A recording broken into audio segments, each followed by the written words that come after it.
Benson board, and I want to hear a motion to call this meeting. Well, I want to call this meeting to order, and then we need to approve the agenda, which is to set emergency procedures in place. Anybody want to make that motion? I make that motion. We approve the agenda. Okay, I got a motion from Commissioner Chandler. All in favor? Aye. That passes. Aye. Okay. Now, new business. Consider the adoption of proclamation declaring a local state of emergency. Dane? Great, thanks, Mayor. Appreciate it. So, obviously, I'll give you a quick update on the weather. So the weather hasn't changed much since the last time we talked, and I think people are getting flooded with a lot of it. But obviously, we're still seeing projections anywhere. Obviously, starting this evening, anywhere from a quarter to an.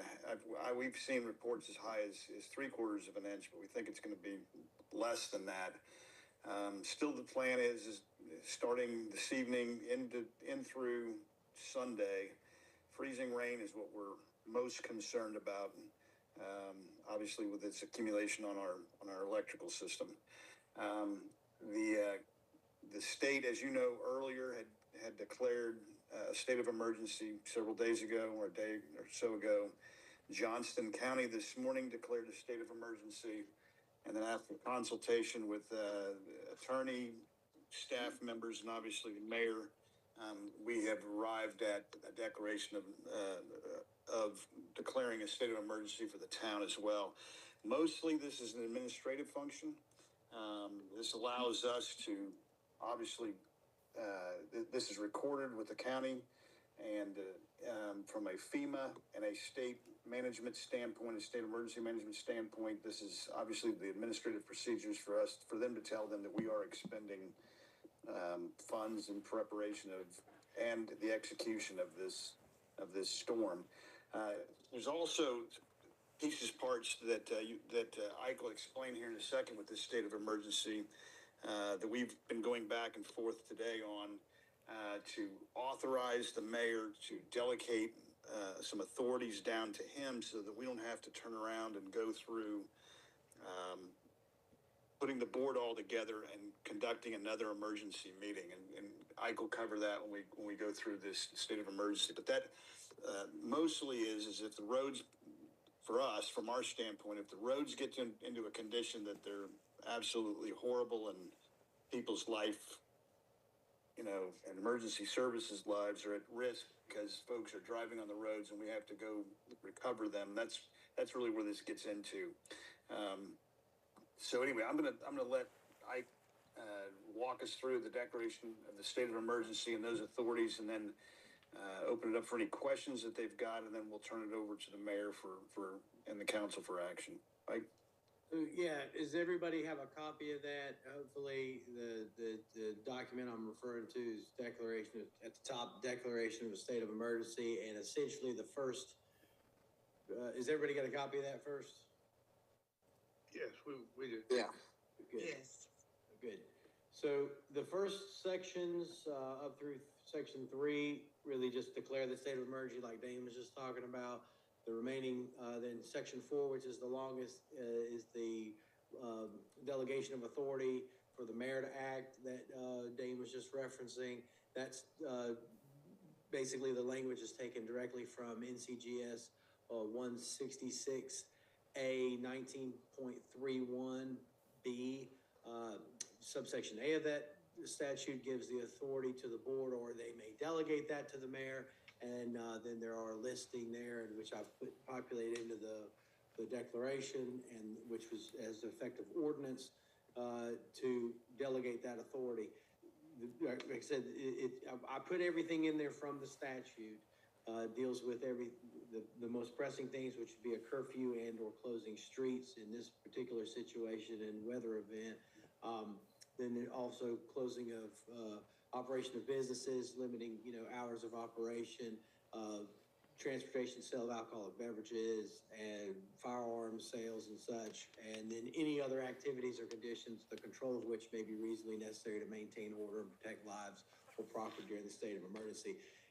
That delegation of authority, of course, only lasts during the pendency of the state of emergency declaration, which is set to expire automatically on January 27th, 6 p.m., unless the board extends that or may potentially rescind it early if it doesn't need to last that long. So I agree with Dane 100%, that it wouldn't be practical in a severe weather event, being an emergency, the operative word in the state of emergency declaration, to call a special emergency meeting for the board to deal with that. So I think it's a necessary step to delegate that, especially considering that the power may go out and such. You need to have somebody, an individual, to act. The statute allows you to delegate that to the mayor. So that's what we've done in that section. If there are any questions, then now's the time, and I'm happy to answer those. Anybody got any questions? Okay.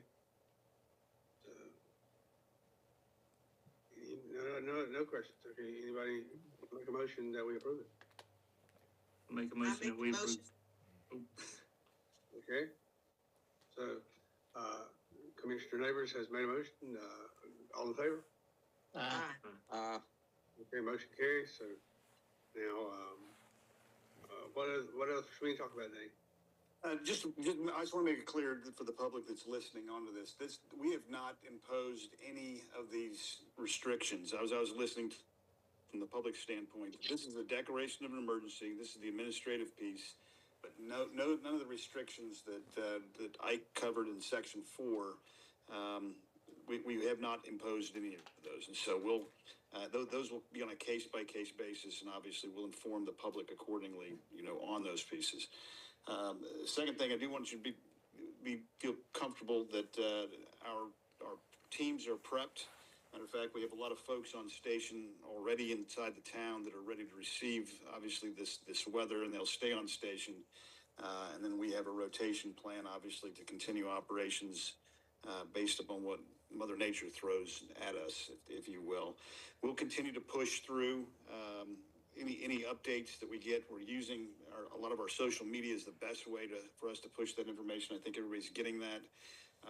There was a question, I think, that one of the commissioners mentioned the other day, reference warming shelters. As of right now, the only warming shelter that we are aware of, and I think we've pushed that on social media. If not, we'll follow up with. That is in Smithfield, that they actually have opened that up. Kayla, is there any update that you've received since then on additional warming shelters? There are no plans for additional warming shelters at this time, but Johnston County Emergency Management and Emergency Services do have their normal procedures in place should those shelters be needed. And if and when they are going to open shelters, we will be notified and we will send that information out to you, the board, and the public as soon as we receive it. Also, current shelter information has been shared as of now. Great, thank you. Sir, our mayor, subject to your questions, that's all we've got. Great.